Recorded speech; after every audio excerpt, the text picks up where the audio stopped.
샬롬, 유 선생의 구속사 천국열차, 유도순 목사님의 신구약 성경 파노라마를 낭독하는 시간입니다. 지금은 미가서 파노라마 서론입니다. 요약 파노라마. 주제, 주와 같은 신이 어디 있으리까? 성경을 기록한 모든 문서 선지자들은 모두 16명입니다. 이들을 세움받은 시기별로 나눈다면 예루살렘이 심판받기 전에 세움받은 선지자들이 11명, 포로 기간 중에 세움받은 선지자들이 2명, 에스겔, 다니엘, 포로 귀환 후에 세움받은 선지자들이 3명, 학개, 스가랴, 말라기, 이렇게 세 부류로 나눌 수가 있습니다. 하나님은 예루살렘을 심판하시기 전후해서 문서 선지자들을 집중적으로 투입하셨음을 깨닫게 됩니다. 선지자들은 그 이전에도 많이 있었습니다. 그런데 그들은 메시지를 기록하여 문서로 남기지를 않았습니다. 그렇다면 하나님의 의도를 깨닫기 위해서 몇 가지 물음을 제기할 필요가 있습니다. 선지서를 기록해 하여 후대에 전해 주신 의도가 무엇인가? 니은 어찌하여 예루살렘 심판 전후의 선지서를 주셨는가? 지긋 우리들에게 17권이나 되는 선지서가 필요한 까닭이 무엇인가? 선지서를 기록해 하신 것은 당대를 위해서가 아니었습니다. 그러므로 첫째는 선지서를 통해서 모든 시대에 말씀하시고자 하는 바가 있으시기 때문이요. 둘째는 예루살렘의 심판을 예표로 해서 깨닫기를 원하시는 바가 있으시기 때문이요. 셋째는 그 메시지가 중요하기 때문에 여러 권의 선지서를 주셨다고 말할 수가 있을 것입니다. 그것이 무엇이겠습니까? 여러 권의 선지서를 주신 의도 1. 첫째는 자력권의 불가능성입니다. 예루살렘이 멸망하고 백성들이 포로가 되어 끌려갔다는 것이 이를 말해주고 있습니다. 그러므로 하나님께서는 선지서를 통해서 자신들이 죄인임을 깨닫기를 원하시는 것입니다. 왜냐하면 선지서들은 한결같이 죄를 책망하고 심판을 경고하고 있기 때문입니다. 이를 통해서 저들 선지자 당시의 죄만을 본다면 선지서라는 거울에 비추어진 자신의 모습을 보기를 원하시는 하나님의 의도를 외면하는 것이 되고 맙니다. 이 둘째는 선지서를 통해서 자신이 죄인임을 깨닫고 오라 나는 공고한 사람이로다 이 사망의 몸에서 누가 나를 건져내랴 하고 로마서 7장 24절 그리스도를 만나게 하시기 위해서입니다. 왜냐하면 선지서는 죄와 심판만을 경고하는 절망의 책이 아니라 한결같이 그리스도를 보내주셔서 회복시켜 주시겠다는 소망을 약속하고 있기 때문입니다. 그러므로 주님은 자신의 부활을 믿지 못해 하는 제자들을 향해서 미련하고 선지자들의 말한 모든 것을 마음에 더디 믿는 자들이여 그리스도가 이런 고난을 받고 자기의 영광에 들어가야 할 것이 아니냐 하시고 이에 모세와 및 모든 선지자의 글로 시작하여 모든 성경에 쓴 바 자기에 관한 것을 자세히 설명하시니라 합니다. 누가복음 24장 25절에서 27절 3. 셋째는 하나님의 신실하심을 드러내기 위해서입니다. 구약 성경의 역사는 불신앙과 불순종의 반역의 역사입니다. 그럼에도 불구하고 하나님께서는 아브라함과 다윗에게 약속하신 바를 묵묵히 이루어 오셨다는 것이 성경의 증거입니다. 아브라함에게는 5번이나 반복적으로 약속을 세워주셨습니다. 우리에게 여러 권의 선지서가 어째서 필요한가? 인간의 불신앙 때문입니다. 이처럼 여러 권의 선지서를 주시면서 반복적으로 말씀하시건만 거짓된 인간은 자신이 전적 타락하고 부패한 죄인임을 깨닫지를 못하고 그리스도를 찾지를 않고 있는 것입니다.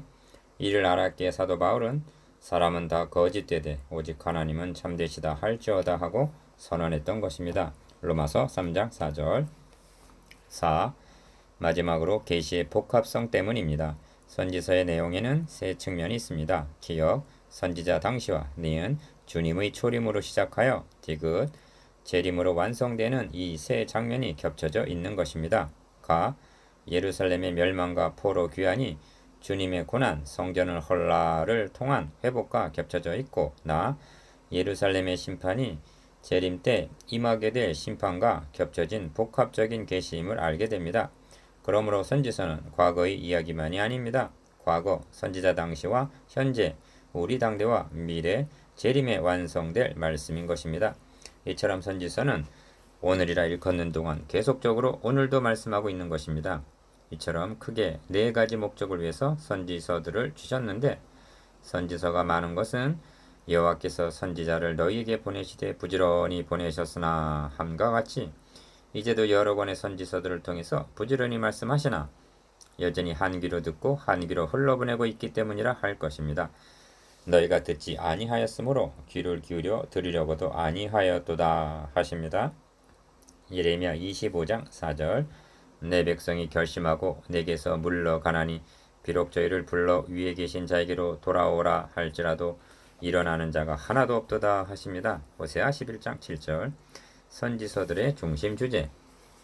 그러므로 선지서들을 통해서 기이한 것을 구하려 해서는 아니 됩니다. 그들이 세움받은 시기와 배경은 달라도 선지자들을 통해서 말씀하시고자 하는 하나님의 메시지는 분명하고도 단순한 바가 있기 때문입니다. 왜냐하면 인간의 거짓된 심성은 예나 이제나 다를 바 없고, 그리하여 인간의 자력구원의 불가능성은 예나 이제나 변함이 없기 때문입니다. 문제는 오늘의 상황이 선지자들이 외치던 당시보다 악하면 악했지 나을 것이 없는데도 오늘의 설교자들이 당시의 거짓 선지자들처럼 평강하다 하고 헛된 축복만을 말하고 있는 것은 아닌가. 이것이 문제요. 또한 성도들도 다 선지자 당시의 백성들처럼 이를 좋게 여기고 있으니 그 결국에는 어찌 하려느냐에 있다 하겠습니다. 선지서를 상고하면서 이 점을 심각하게 고민해야 할 것입니다.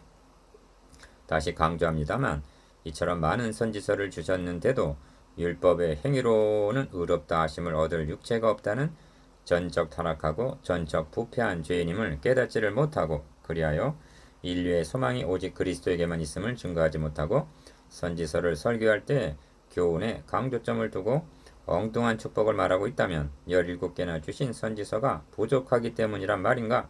성경은 말씀합니다. 이 복음은 하나님이 선지자들로 말미암아 그의 아들에 관하여 성경에 미리 약속하신 것이라. 로마서 1장 2절. 옛적의 선지자들로 여러 부분과 여러 모양으로 우리 조상들에게 말씀하신 하나님이 이 모든 날 마지막에 아들로 우리에게 말씀하셨으니. 히브리서 1장 1절에서 2절. 주님은 말씀하십니다. 내가 너희와 함께 있을 때 너에게 말한 바 곧 모세의 율법과 선지자의 글과 시편에 나를 가리켜 기록된 모든 것이 이루어져야 하리라 한 말이 이것이라 하시고, 이에 저희 마음을 열어 성경을 깨닫게 하시고 또 이르시되, 이같이 그리스도가 고난을 받고 제3일에 죽은 자 가운데서 살아날 것과 또 그의 이름으로 죄사함을 얻게 하는 회개가 예루살렘으로부터 시작하여 모든 족속에게 전파될 것이 기록되었으니 너희는 이 모든 일의 증인이라. 누가복음 24장 44절에서 48절. 그러므로 선지서를 통해서도 그리스도로 힘있게 증거하여 그리스도의 증인이 되어야 마땅합니다. 미가서는 크게 세 부분으로 나누어지는데 이는 심판을 경고하고 회복을 약속하는 세 번의 사이클에 의해서입니다. 세 번의 사이클. 1. 첫째 사이클. 기업, 심판의 경고. 1장 1절에서 2장 11절과 니은 회복의 약속. 2장 12절에서 13절. 2. 둘째 사이클. 기업, 심판의 경고. 3장 1절에서 12절과 니은 회복의 약속. 4장에서 5장. 3. 셋째 사이클. 기업, 심판의 경고. 6장 1절에서 7장 6절까지와 니은 회복의 약속. 7장 7절에서 20절. 이는 세 번의 사이클을 통해서 하나님께서 우리에게 말씀하시고자 하는 바가 얼마나 강력하고도 간절한가를 알 수가 있습니다. 그것이 무엇인가? 미가서 모든 선지서를 인간의 행위 중심으로 보면은 심판과 멸망일 수밖에 없다는 것과 하나님의 약속, 즉 그리스도를 통한 무조건적인 은혜에만 소망이 있음을 진실로 너에게 이르노니 하고 세 번의 사이클을 통해서 말씀하고 있는 셈입니다. 이처럼 멸망과 소망을 교차적으로 보여주는 패턴은 이미 살펴본 호세아서의 구도에서도 본 바요, 함께 실려있는 요엘서도 동일합니다. 선지서들에서 이를 놓친다면 그야말로 수박 겉핥기식이 되고 맙니다. 이와 같이 모든 선지서는 심판의 경고로 시작하여 회복의 약속으로 끝나고 있습니다. 여기에 인류의 소망이 있기 때문입니다. 그러므로 선지서를 통해서 말씀하고자 하는 핵심적인 주제는 교훈이 아닙니다. 그리스도를 증거하는 복음입니다. 미가서 개론. 미가서 1장 1절과 이사야서 1장 1절을 대조해보면 두 선지자는 같은 시기에 세움을 받았음을 알 수가 있습니다. 미가서는 백성들아 너희는 다 들을지어다 하고 1장 2절 시작이 됩니다. 이사야서도 하늘이여 들으라 땅이여 귀를 기울이라 하고 이사야 1장 2절 시작됩니다. 이사야 선지자가 슬프다 범죄한 나라요 하고 이사야 1장 4절 슬픈 음성으로 말씀하고 있듯이 미가 선지자도 내가 애통하며 애곡하고 애통하리니 하고 1장 8절 울면서 말씀을 전하고 있습니다. 왜 슬퍼하며 애곡하고 있는가? 여호와의 말씀에 내가 이 족속에게 재앙 내리기를 계획하노니 하신 2장 3절에 심판의 경고를 들었기 때문입니다. 모든 선지자가 마찬가지입니다만 미가 선지자도 주로 그 시대 지도 계급이 잘못을 책망하고 있습니다. 1. 첫째로 야곱의 두령들과 이스라엘 족속의 치리자들아 하고 3장 1절 정치 지도자들의 죄를 고발합니다. 너희가 선을 미워하고 악을 좋아하여 내 백성의 가죽을 벗기고 그 뼈에서 살을 뜯어 그들의 살을 먹으며 하고 3장 2절에서 3절 원색적으로 책망합니다. 2. 둘째로 선지자들을 고발합니다. 내 백성을 유혹하는 선지자는 이에 물면 평강을 외치나 그 입에 무엇을 채워주지 아니하는 자들에게는 전쟁을 준비하는도다 하고 책망합니다. 3장 5절 3. 셋째로 제사장의 죄를 고발합니다. 제사장은 삭슬 위하여 교훈한다고 책망합니다. 3장 11절 3장 11절은 두령, 제사장, 선지자를 통틀어 책망하고 있는데 그 두령은 뇌물을 위하여 재판하며 그 제사장은 삭슬 위하여 교훈하며 그 선지자는 돈을 위하여 점치면서 오히려 여호와를 의뢰하여 이르기를 여호와께서 우리 중에 계시지 아니하냐 재앙이 우리에게 임하지 아니하리라 하는도다 하고 지도자들 모두가 타락하였음을 말씀합니다. 이처럼 타락하였음에도 가증한 것은 오히려 여호와께서 우리 중에 계시지 아니하냐 하고 하나님의 이름을 팔아먹고 있다는 점입니다. 제발 하나님의 이름을 들먹이지 않았으면 좋겠습니다. 이 점을 예레미야에서는 이 땅에 기괴하고 놀라운 일이 있도다. 선지자들은 거짓을 예언하며 제사장들은 자기 권력으로 다스리며 내 백성은 그것을 좋게 여기니 그 결국에는 너희가 어찌 하려느냐 하십니다. 예레미야 5장 30절에서 31절 우면 백성들은 거짓말하는 선지자들을 환영하고 미가와 같은 바른 말을 하는 선지자들을 향해서는 너희는 예언하지 말라. 이것은 예언할 것이 아니오늘 욕하는 말을 그치지 아니한다 하고 2장 6절 욕하는 저주하는 것으로 여겼던 것입니다. 지도자들의 책임 왜 이처럼 지도자들을 책망하고 있는가? 예루살렘이 심판받아 멸망하게 된 책임이 지도자들에게 있었기 때문입니다. 그들이 시온을 피로 예루살렘을 죄악으로 건축하는도다 합니다. 3장 10절 이러므로 너희로 인하여 시온은 밭같이 갈물 당하고 예루살렘은 무더기가 되고 성전에 사는 수풀의 높은 곳과 같게 되리라고 경고합니다. 3장 12절 이 경고는 문자적으로 성취되고야 말았던 것입니다. 그리고 이 경고는 자기 땅에 오신 그리스도를 배척하고 십자가의 못 박음으로 인하여 돌 하나도 돌 위에 남지 않고 다 무너뜨리우리라 하신 마태복음 24장 2절 제2차 예루살렘의 멸망으로 이어졌던 것입니다. 이 삼중적인 복합 계시 중에서 이제 하나 남은 주님의 재림의 날에는 어떤 양상으로 나타나게 될 것인가? 오늘의 지도자들은 이를 바라보면서 눈물로 죄와 심판을 경고해야 할 것입니다. 베들레헴에서 나실 왕 그러나 미가는 절망하고 있지 아니합니다. 왕과 제사장과 선지자의 사명을 한 몸에 지니신 참 통치자가 나시게 될 것을 예언하고 있기 때문입니다. 그분은 예상과는 달리 예루살렘이 아닌 작은 고을 베들레헴에서 태어나게 되리라고 말씀합니다. 베들레헴 에브라다야 너는 유다 족속 중에서 작을지라도 이스라엘을 다스릴 자가 너에게서 내게로 나올 것이라 합니다. 어찌하여 베들레헴인가? 그리스도는 다윗에게 언약하신 다윗의 자손으로 다윗의 동네에서 태어나셔야 하기 때문입니다. 그러나 그분은 베들레헴 출신이 아니라 그의 근본은 상고의 태초엔이라 하고 5장 2절 태초로부터 예정된 분이라고 말씀합니다. 그렇습니다. 그분은 아득히 먼 창세기 3장 15절에서 여자의 후손이라는 한 점으로 계시되어 아브라함과 이삭과 야곱에게 세워주신 언약을 거쳐 유다 지파 다윗의 자손으로 우리를 향해 점점 가까이 다가오면서 그 모습을 선명하게 드러내고 계셨던 것입니다. 미가와 함께 세움을 입은 이사야 선지자도 한 아기가 우리에게 낳고 한 아들을 우리에게 주신 바 되었는데 하고 이사야 9장 6절. 그분이 하나기로 태어나실 것을 예언했습니다. 그 어깨에는 정사를 메었고 그 이름은 기묘자라 모사라 전능하신 하나님이라 영존하시는 아버지라 평강의 왕이라 할 것임이라 하고 그분의 선제를 말씀합니다. 미가 선지자는 그가 여호와의 능력과 그 하나님 여호와의 이름의 위엄을 의지하고 서서 그 떼에게 먹여서 그들로 안연히 거하게 할 것이라. 이 사람은 우리의 평강이 될 것이라 합니다. 5장 4절에서 5절. 이사야서와 마찬가지로 미가서에도 남은 자와 구속의 교리가 현저합니다. 남은 자가 5번이나 언급되어 있습니다. 2장 12절, 5장 3절, 7절, 8절, 7장 18절. 내가 정령이 이스라엘의 남은 자를 모으고 2장 12절. 남은 자의 허물을 넘기시며 합니다. 7장 18절. 즉 바빌론에 포로되었던 자들 중에 남은 자가 돌아오게 될 것을 말씀합니다.